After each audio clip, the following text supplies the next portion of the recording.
오늘 또 복되고 거룩한 주님의 날 하이랑 교회에 오신 우리 목사님, 사모님, 그리고 자녀들, 그리고 자녀들의 직장과 사업장과 또 목회 현장과 또 기도의 제목들이 하나님의 은혜와 평강이 함께하기를 간절히 바랍니다. 아멘. 요즘 아침 저녁으로 꽤 쌀쌀합니다. 날씨가 쌀쌀하게 되면 많은 사람들이 환절기라고 그러죠. 그래서 이럴 때는 감기를 조심해야 되고, 그래야 우리가 건강한 몸으로 우리에게 주어진 일도 잘 감당을 하게 될 것입니다. 그래서 날씨가 이제는 덥기보다는 추울 날이 더 많기 때문에 우리가 더 신경을 많이 쓰시기를 바랍니다. 우리가 성경 전체를 통해서 보면 구약 시대나 신약 시대나 이렇게 하나님께서는 사람들을 부르셔서 일을 맡기십니다.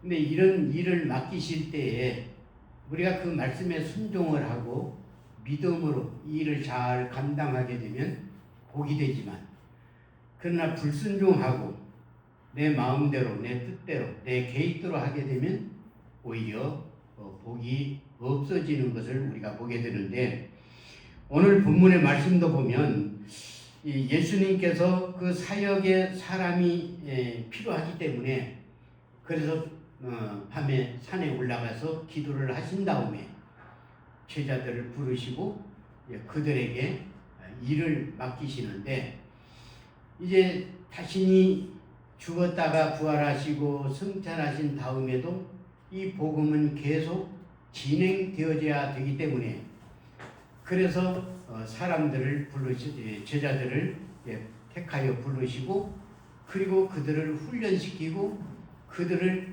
이제 세상 밖으로 이렇게 일을 보내는 그런 내용을 우리가 이 말씀 속에서 우리가 볼 수가 있습니다. 이렇게 훈련을 시키고 추수할 곳이 많은 세상 밖으로 제자들을 보낼 때 그냥 내보낸 게 아니고 그들에게 능력을 주어서 내보냈습니다. 말씀의 능력도 주었고 병 고치는 은사도 주었고, 그래서 많은 사람들을 그리스도 앞으로 인도하여 그들을 구원하게 하는 그런 일을 맡기셨던 것을 우리가 볼 수 있습니다. 그래서 오늘 하나님께서 어떤 사람들을 부르셨고 왜 부르셨는가, 여러 가지 과정이 많이 있지만 그러나 그 첫 번째 과정인 목적만 이 시간 말씀을 드리면서 은혜를 받고자 합니다. 첫째는 노아를 왜 부르셨는가, 그 목적, 노아를 부르신 목적입니다. 하나님은 인간을 창조하시고 인간을 가장 아름다운 좋은 곳에서 살게 하셨습니다. 그러나 인간은 범죄를 하고 이 범죄가 그냥 자신의 범죄로만 끝나는 것이 아니고 이 범죄가 세상 널리 점점 퍼져나가게 됩니다. 그러니까 하나님께서는 사람 지으신 것을 한탄하셨다. 다시 말하면 내가 왜 사람을 만들었을까, 그런 후회를 하게 하신 것이죠.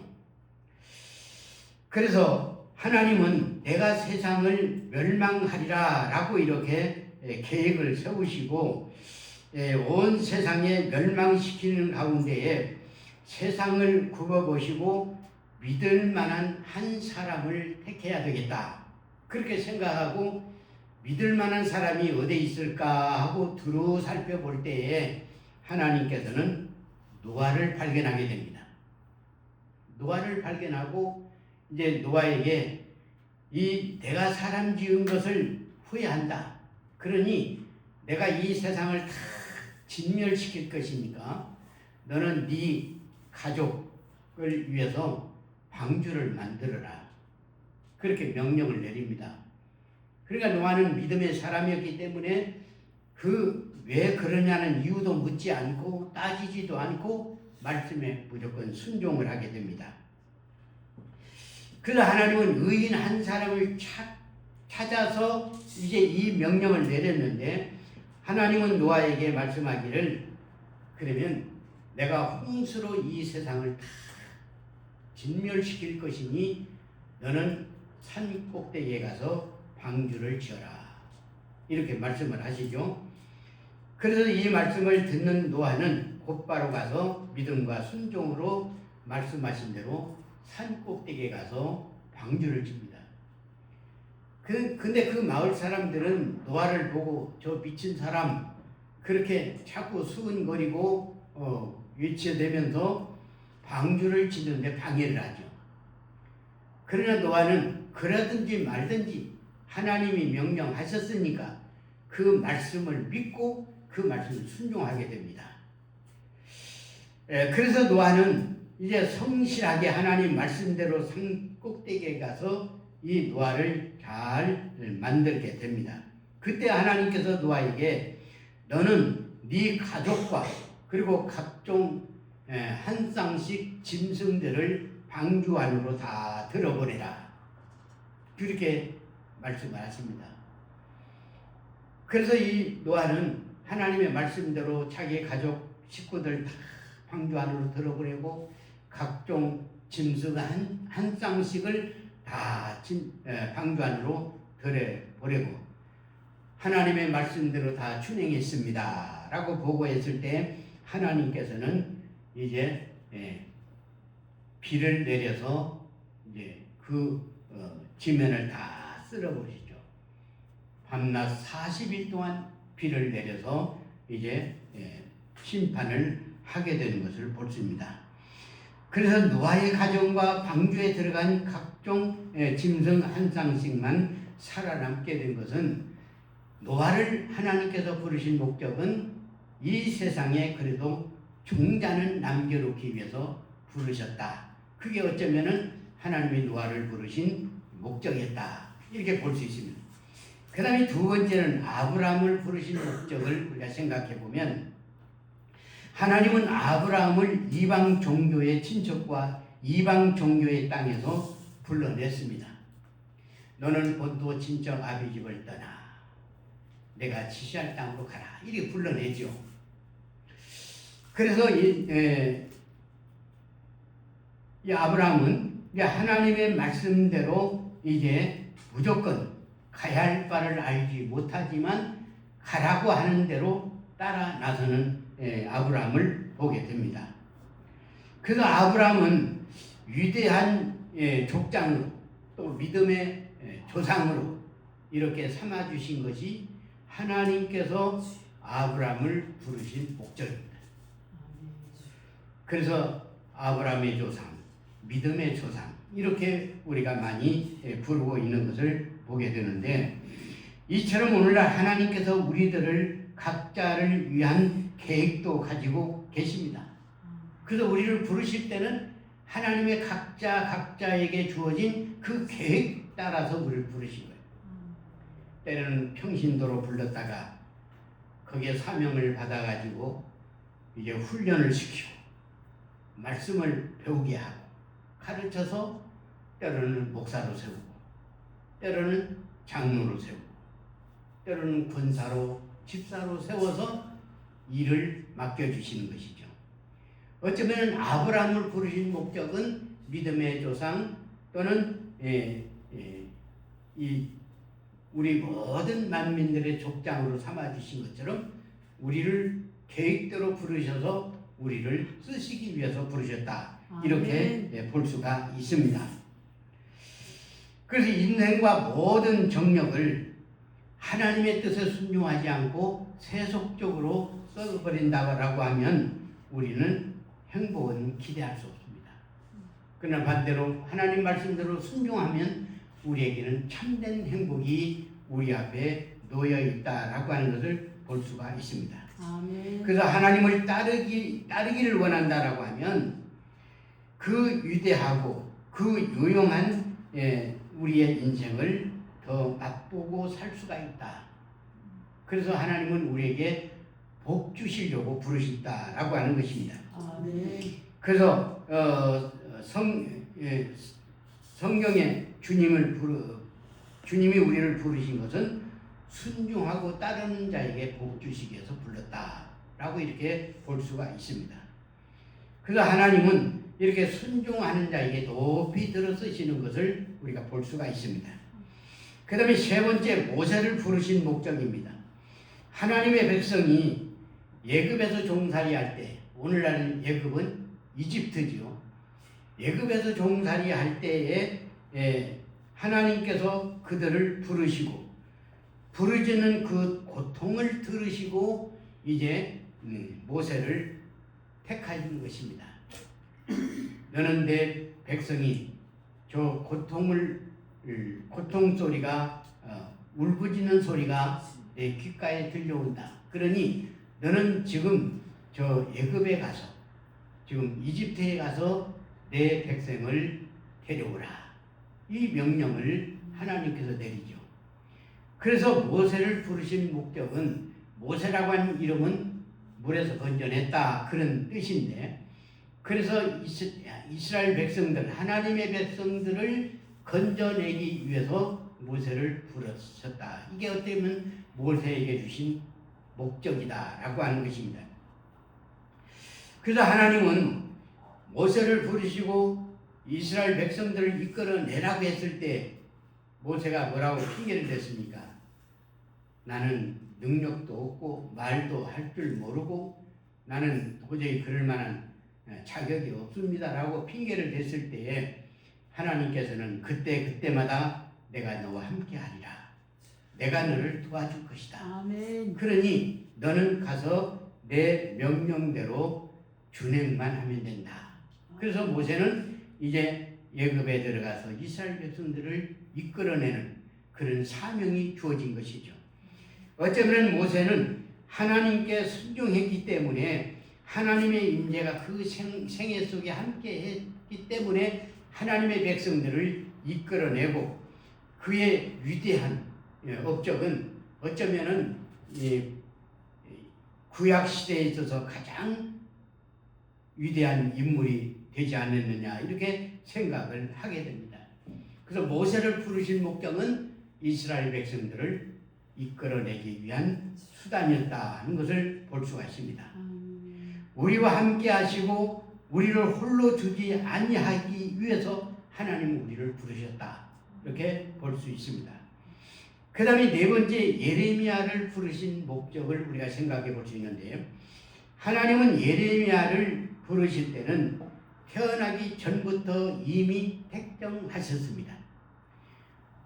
그래서 하나님은 예레미야를 부르실 때에 상한 마음을 가진 그 백성들에게 말씀을 전하라고 예레미야를 불렀다라고 하는 것입니다. 우리가 로마서 8장에서도 보면은 하나님께서 우리를 이미 택정하셨다.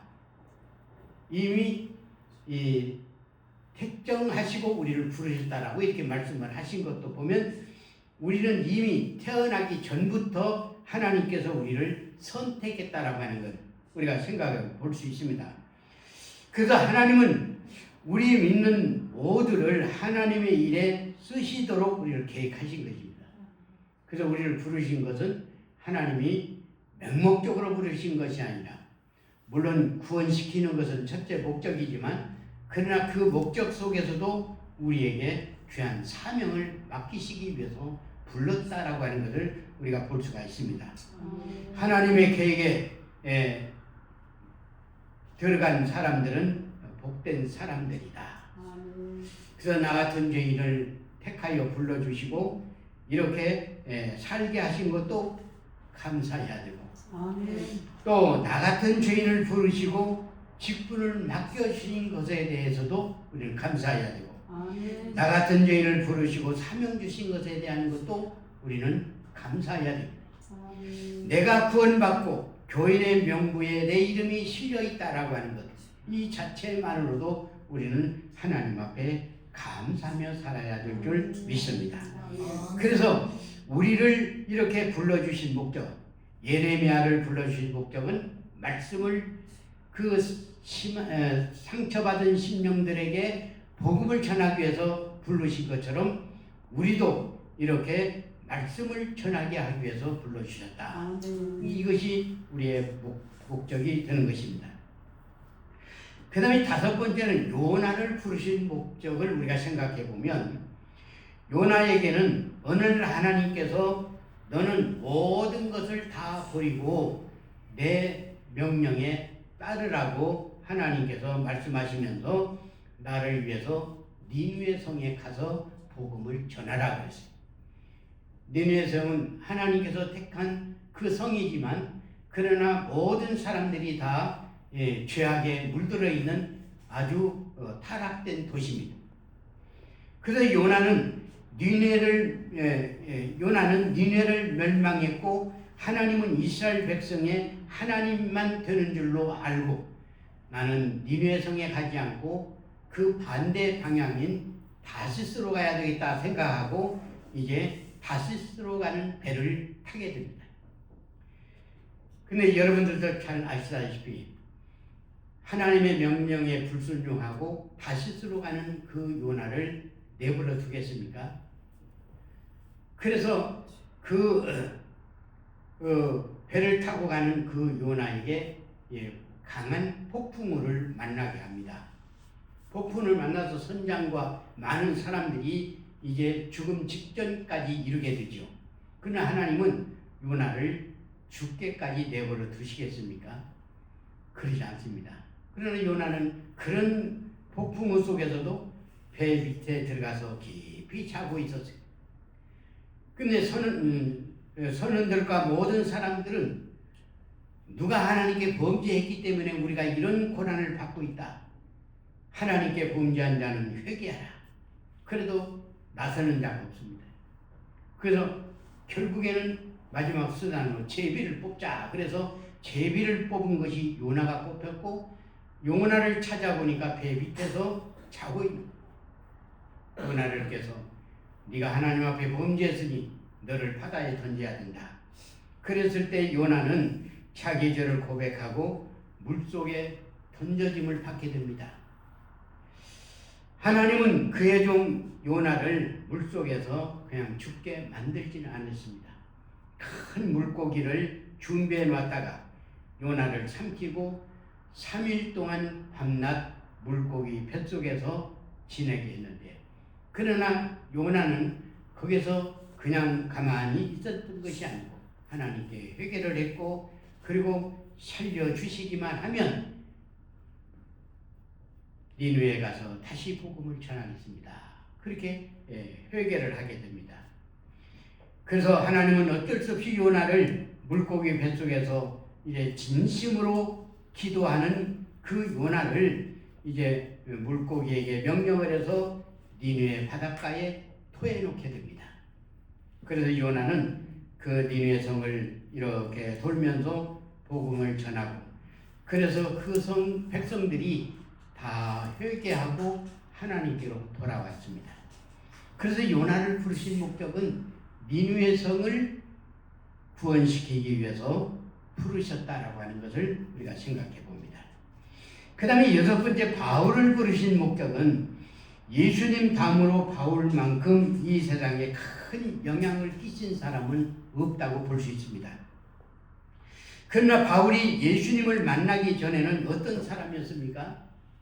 바울은 고집도 세고 마음도 좁고 그리고 편견을 가진 이방인이었습니다. 바리새인 중에 바리새인이라고 자신이 스스로 고백을 했습니다.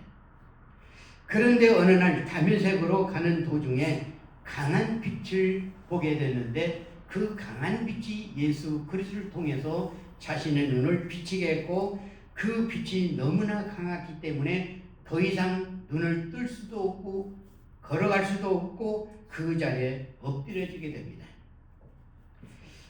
그래서 이 바울은 이 예수 그리스도를 만난 다음에 거기에서 그리스도인이 되겠다고 고백을 하고 예수님 열심히는 종이 되겠다고 서약을 하게 됩니다. 이 세상의 많은 영혼들에게 복음을 전하여서 구원을 받게 했고 예배당을 많이 건축하게 만들었고, 그리고 많은 사람들에게 읽어질 수 있는 책도 기록하게 된 것입니다. 예수님의 제자인 시몬, 베드로, 안드레, 야고보, 요한, 빌립, 바돌로메, 마테, 도마, 알페오의 아들 야고보, 세롯이라는 시몬, 야고보의 아들 유다, 예수님을 팔아버릴 자 가룟 유다까지 12명의 제자들을 이렇게 이야기하면서 이 12명의 제자들 다 훌륭한 사람입니다만은 그러나 자기 자신은 만삭되지 못하여 난 자 같은 나에게도 예수 그리스도를 구주로 영접하고 그리고 이 12명의 제자들보다도 더 많이 수고한 자라고 스스로 자칭 사도라고 고백하는 이 바울의 모습을 우리가 보게 됩니다. 그래서 예수님이 자신을 부르신 목적은 이와 같은 일을 하게 하기 위해서 부르셨다. 그렇게 고백을 하게 됩니다. 하나님은 어떤 모양으로든지 모든 사람을 다 부르시고 구원받게 하시는 것입니다. 말씀을 통해서도 부르시고 복음 전파하기 위해서 부르시고 또 고통을 받는 사람들을 평안하기 위해서 부르시기도 하고 병든 자를 고쳐 또 하나님의 영광을 드러내기 위해서 부르시기도 하고 또 사명을 주시기 위해서 부르시기도 하고 봉사하기 위해서 부르시기도 하고 어떤 방향으로든지 하나님은 우리를 부르신 목적은 하나님 영광을 위해서 부르셨다라는 기억하고 나 같은 죄인을 부르셨다라고 하는 것은 하나님 영광에 살라고 부르셨기 때문에 우리 남은 생애가 더욱더 하나님 영광을 위해 사는 귀한 삶이 되기를 주님의 이름으로 축원합니다. 하나님 아버지 감사합니다.